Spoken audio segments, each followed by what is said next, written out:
The lesson. Oh, yeah. You know, when I think of graffiti, the first thing I think of is panels. Mm. And I've heard, I guess, that some writers have an attitude of, if you haven't hit steel, you know, that's not really, you're not a legit writer, so to speak. Mm. What's your take on that whole, I guess, you know, that way of thinking? Do you agree, disagree? Well, you know, yeah, I suppose I'm not going to put anyone down for not having done trains by any means. But yeah, I mean, honestly, if you want to take it to the level that you really should, you should have a go at it, really. You know, how far you go or whatever and that, you know, may be a different thing. But yeah, look, I'm also of the opinion that, you know, a good guy's a good guy and that, you know, I'm not going to hold it against him if all he ever does is legals to a certain degree. But it's all about not pretending to be something you're not. Mm. You know, I suppose if you don't do any trains or whatever and that, and you haven't got the right to speak in that respect or whatever and that, then you don't want to be a big mouth about, you know, your other aspects of your artwork. Maybe it's got something more to do with that.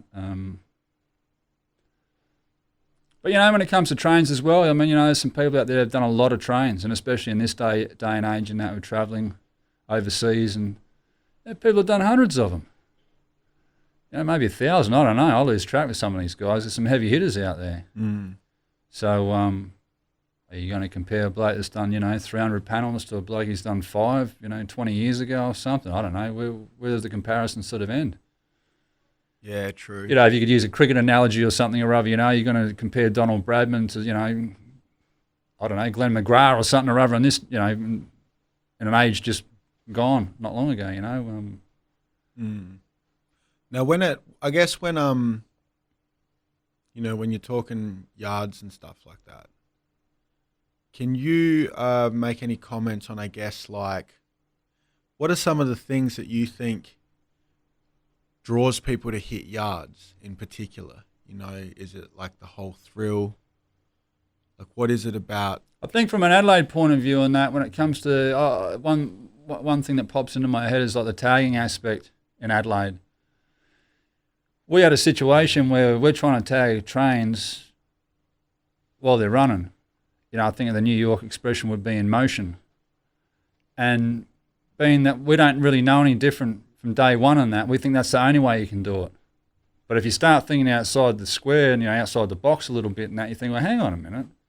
If I can sneak into where these things are stabled at night, I can tag a lot of these trains, a hell of a lot more than just trying to sneak a tag here or sneak a tag there, or maybe getting half a car done, or, you know, maybe a full car or a couple of cars or something or other if you're really adventurous, you know, while they're in motion. So there's a logical sort of aspect to it like that when it comes to tagging them. And of course you can use paint and all that sort of thing as well. But yeah, I suppose from an Adelaide point of view, most people try to do these things while they were running. Not everyone could sneak out at night. You know, difficult with parents and things like that. So you try and get as much done as you can during the day, really, and taking advantage of the situations that you have. And so this is where sort of, you know, hanging outside of the train or outside the doors and all this sort of stuff comes into play a little bit, you know, and trying to get tags on the outside of the train, doing jump downs, doing run-ups at, you know, at train stations and things like that to alleviate the need to go to these yards. But, you know, although a lot of people went to yards to tag them and strictly to tag them, I think most people, if they made the effort to go to a train yard, it was more about, you know, painting something on the outside of it, doing a panel or something like that. And then you waste the rest of your paint on the way out and that with your tags and your throw-ups and all that sort of stuff in the hope that they run, you know, for a while at least, if not for longer. And when there's times in those yards, does it vary? Like, because sometimes, you know, you see full colour burners and it's just like, wow, how long does it take to do something like that? Some riders are faster than others. You know, I know there's some riders in Melbourne and, you know, I'm a little bit out of touch with it. They'd probably even, you know, they'd have to be way faster these days as well, you know, with paint that's developed that's high pressure and all that sort of thing with, you know, the thick nozzles and all that sort of thing. I mean, they're much larger than the sort of things we dealt with. But and you know, I just think of older riders like you know, Reach and Tilt and people like that. They can whip up a full colour sort of really nice burner in that in 40 minutes or something or other or less. And you know, that'd take me a hell of a lot longer than that personally. And I think the older you get, the slower you get somehow. I'm not sure how that works, but yeah, it seems to be a bit like that. Because maybe you care a bit more as you get older, and you don't care so much when you're younger. I don't know what the hell it is, the impetuosity of youth or something or other, and that you just get stuck into it. Mm. But as far as yards and that sort of thing goes, like anywhere really, it's trial by error. People might take the fanciful view of, scoping out a yard and seeing when security comes and all this sort of stuff. But, really, it's all about just getting in there and that, and giving it a go. He who hesitates masturbates, mate. It's that bloody simple, You just got to go in and give it a go sort of thing and that, And only by that sort of, trial by error situation will you understand how long you can spend and who will come or who won't come. And then you try and push the envelope a little bit further, and the panel starts becoming an end-to-end, and end-to-end becomes a top-to-bottom. You go, bugger it, let's do a whole car. What paint works better than other paint? Some sort of worked a hell of a lot better in yard situations than others. Painting red hens and that took paint, a little bit differently to painting silver trains, for instance.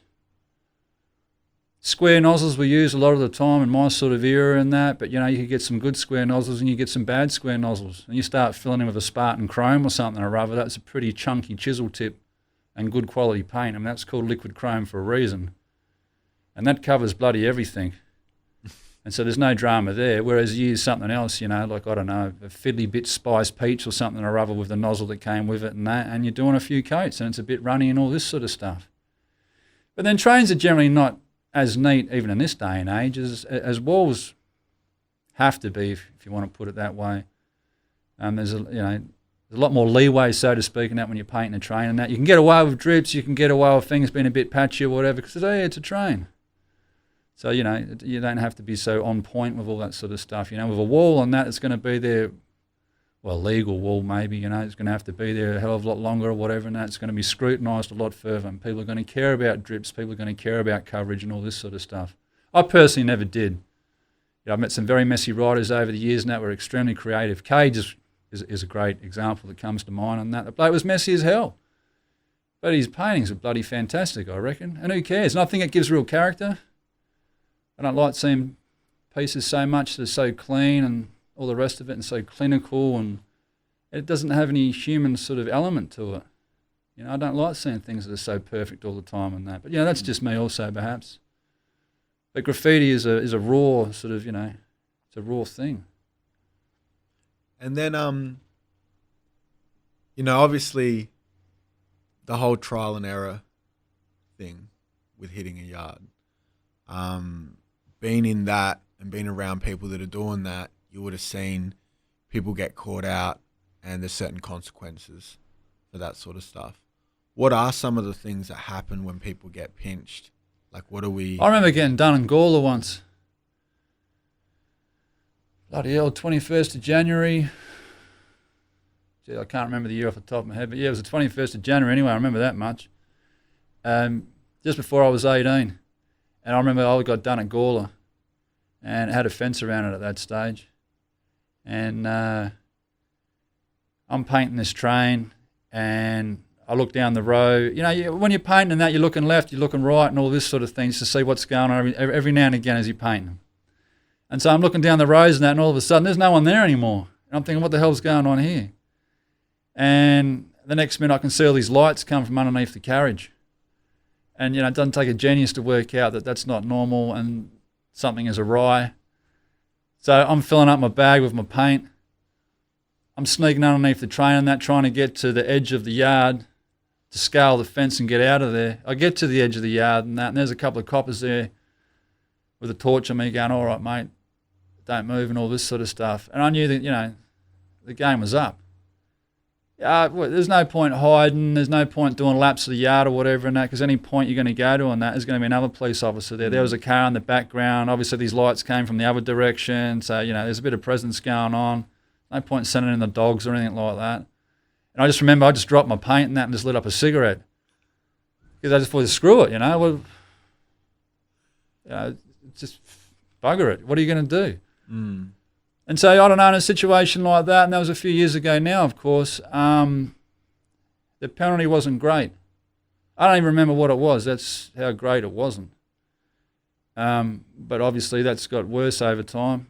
You know, every time you go to court, it doesn't get any better. It only ever gets worse. That's the nature of the game. So, yeah, I don't know. I mean, people get prison time and that sort of thing these days. Big fines. Yeah. What have you heard of any like monumental fines that anyone? I can remember off the top of my head. I remember JC, for instance. He got done for trains in Sydney and that. You know, old school Sydney bloody legend, mate. Train king. The guy had done over 100 panels, I think, by about 1987, and practically retired by then. I mean, this is an Australian legend. He's passed away now, unfortunately, but yeah, an absolute Australian legend by 1987 to have done that much. And he got whacked with something like a $20,000 fine back then. He never paid a cent to his credit. You know, he lived with me for a portion, and yeah, no, just hilarious the way that bloke could dodge a bill. But yeah, $20,000. And but at the same token, what are you going to give a young person a $20,000 financial lead weight around their neck? I mean, you know, realistically, do you really expect them to pay that? How? When? You know, these are the sorts of fines you give to a corporate sort of situation or something or other. You know, it's a complete setup to give it to a young person and that. They're not going to pay it. Yeah, what with? Well, they're going to have some sort of epiphany or something or other and that the next day and that, and go and seek gainful employment and that, and then pay it off for the rest of their days. I think if they had that sort of frame of mind, they wouldn't have been in the yard in the first place.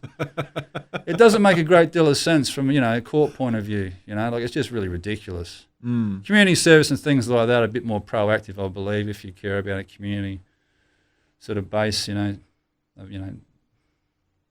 But fines are just stupid. Jail time, you know, I think that costs the government more than it's going to cost the individual. You know, it costs money to lock people up. That's the simple mathematics of the situation. So you're really going to have to work with people. The lesson. 27. Oh, yeah.